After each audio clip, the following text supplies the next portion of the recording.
Good morning to all. We are on our chapter 5, the fundamental unit of life. In our previous class, we have read about the mitosis. Now today we are going to read meiosis. मैंने आपको दो division बताए थे कि cell के अंदर तीन तरह के डिवीज़न होते हैं, बाइनरी फिजन, माइटोसिस और मियोसिस। और जो हायर ऑर्गेनिजम्स होते हैं, कॉम्प्लेक्स ऑर्गेनिज्म जैसे ह्यूमन, उनमें दो तरह का डिवीज़न होता है, माइटोसिस और मियोसिस। तो आज हम पढ़ेंगे मियोसिस के बारे में। Meiosis or reduction division is an integral part of the process of sexual reproduction. It occurs in reproductive cells and leads to a formation of gametes. Gametes have only one set of chromosomes. It means they have half the number of chromosomes than the somatic or body cells. In any species of organism, the number of chromosomes remain constant generation after generation due to meiosis and fusion of gametes. जो meiosis division होता है, ये आपके sexual reproduction के दौरान ही होता है। It occur in reproductive cells. ये हमेशा मियोसिस जो है वो रिप्रोडक्टिव सेल्स जो आपकी होती है, जो रिप्रोडक्शन करती है, वो सेल्स उन सेल्स में होता है और गैमिट्स का फॉर्मेशन करती है, मतलब गैमिट्स बनाने में मदद करती है। गैमिट जो होते हैं वन सेट ऑफ क्रोमोसोम्स होते हैं, इनमें हमेशा एक सेट ऑफ क्रोमोसोम पाया जाता है, मतलब दो क्रोमोसोम पाए जाते हैं, यानी कि वन सेट ऑफ क्रोमोसोम। इसका मतलब है that they have half the number of chromosome then the body cell.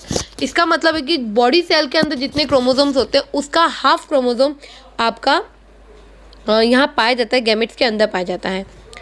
In any species of organism, कोई भी स्पीशीज हो, कोई भी ऑर्गेनिज्म हो, उसके अंदर जो क्रोमोसोम्स होते हैं, नंबर ऑफ क्रोमोसोम्स होते हैं, ये हमेशा कांस्टेंट रहता है, मतलब फिक्स होता है कि अगर एक ह्यूमन से जितने भी ह्यूमन है उन सबके अंदर क्रोमोसोम फिक्स है और हर ह्यूमन के आने वाली जनरेशन में भी क्रोमोसोम फिक्स होंगे। यानी कि जैसे हमारी ह्यूमन बॉडी है, इसके अंदर 23 पेयर ऑफ क्रोमोसोम्स होते हैं, यानी कि 46 क्रोमोसोम होते हैं। तो हर जितने भी आपके ह्यूमंस होते हैं, हर एक ह्यूमन हो, चाहे आप हो, चाहे मैं हूँ, या कोई भी और दूसरा इंसान हो, सबके अंदर जो नंबर ऑफ क्रोमोसोम है ये फिक्स है, यानी 46 क्रोमोसोम्स। और यही हमारी आने वाली जनरेशन में भी होंगे, मतलब मेरे पेरेंट्स के भी अंदर जो क्रोमोसोम्स होंगे तो 46 थे, मेरे अंदर भी 46 क्रोमोसोम्स हैं, और मेरी आने वाली जो जनरेशन होगी उसमें भी क्रोमोसोम 46 ही होंगे। तो हर एक ऑर्गेनिज्म के अंदर एक फिक्स नंबर ऑफ क्रोमोसोम्स होते हैं, यही नंबर ऑफ क्रोमोसोम उनके आने वाली जनरेशन में पास आउट किए जाते हैं मियोसिस के द्वारा या फिर फ्यूजन ऑफ गैमेट्स के द्वारा। मतलब मियोसिस डिवीजन और फ्यूजन ऑफ गैमेट, जब दो गैमेट्स आपस में मिक्स होते हैं, मेल और फीमेल गैमेट जब आपस में एक दूसरे के साथ जुड़ जाते हैं तो उसे हम कहते हैं फ्यूजन। तो फ्यूजन ऑफ गैमेट्स की मदद से और मियोसिस की मदद से जो नंबर ऑफ क्रोमोसोम्स है वो एक जनरेशन से दूसरी जनरेशन में पास आउट किए जाते हैं।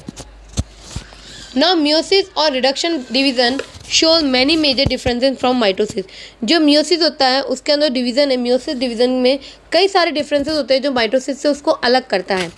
तो पहले हम मियोसिस डिवीजन के बारे में पढ़ेंगे। फर्स्ट पॉइंट है division occurs twice in meiosis. Meiosis के अंदर दो बार डिवीजन होता है। कोई भी सेल जब मियोसिस होता है तो कोई भी सेल दो बार डिवाइड होती है। These are name meiosis first और मियोसिस सेकंड, जिसे हम मियोसिस फर्स्ट और मियोसिस सेकंड बोलते हैं, डिवीजन फर्स्ट और डिवीजन सेकंड बोलते हैं। As a result 4 daughter cells are produce at the end of division. इस डिवीजन के एंड में, मियोसिस के एंड में 4 डॉटर सेल्स बनती है। हमने माइटोसिस में पढ़ा था कि एक सेल डिवाइड होकर 2 डॉटर सेल में कन्वर्ट होती है, मतलब माइटोसिस के अंदर एक सेल से 2 सेल्स बनती थी, जबकि मियोसिस के अंदर एक पेरेंट सेल से 4 डॉटर सेल्स बनती हैं।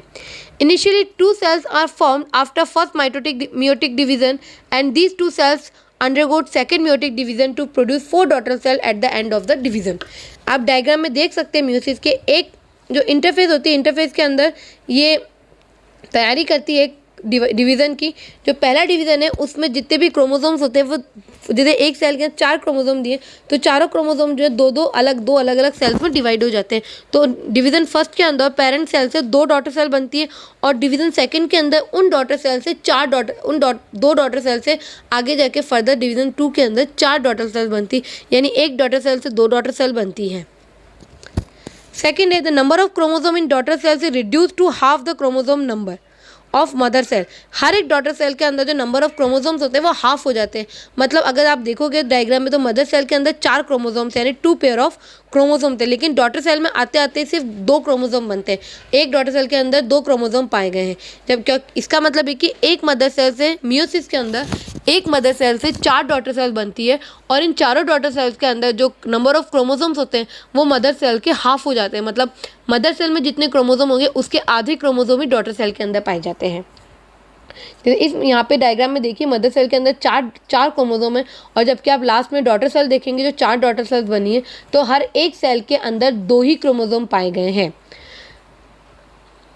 The amount of DNA is also reduce to half in daughter cells. यहाँ तक कि जो DNA होता है, जो मदर सेल का DNA होता है, वो भी आधा हो जाता है डॉटर सेल तक आते आते। Due to this reason meiosis is called reduction division. और इसी वजह से मियोसिस को रिडक्शन डिवीजन कहते हैं, क्योंकि मियोसिस के दौरान जो क्रोमोसोम भी डॉटर सेल में आधे हो जाते हैं और DNA भी डॉटर सेल के अंदर आधा हो जाता है। थर्ड पॉइंट है the daughter cells are genetically different from the mother cell. जो डॉटर सेल होती है मदर सेल से पूरी तरीके से अलग होती है। Daughter cells are not identical to themself. Daughter cells अपनी मदर सेल की जैसी नहीं होती बल्कि उनसे काफ़ी अलग होती है। भाई हमने माइटोसिस डिवीजन के अंदर पढ़ा था कि जो डॉटर सेल है वो मदर सेल्स की आइडेंटिकल होती है, मतलब जो मदर सेल फंक्शन करती है, जो मदर सेल में स्ट्रक्चर होता है वो डॉटर सेल में होता है। लेकिन मियोसिस इसका बिल्कुल उल्टा है। मियोसिस के अंदर जो डॉटर सेल्स है वो आइडेंटिकल नहीं होती है। मियोसिस के अंदर जो डॉटर सेल्स है वो मदर सेल्स की आइडेंटिकल नहीं होती हैं। It means they show morphological variation among themself and from parent cells also. इसका मतलब है कि जो डॉटर सेल्स है वो एक दूसरे का उनका स्ट्रक्चर भी अलग होता है, उनके फंक्शन भी अलग होते हैं उनकी पेरेंट सेल से। उम्मीद करूँगी आपको मियोसिस डिवीजन समझ आ गया होगा।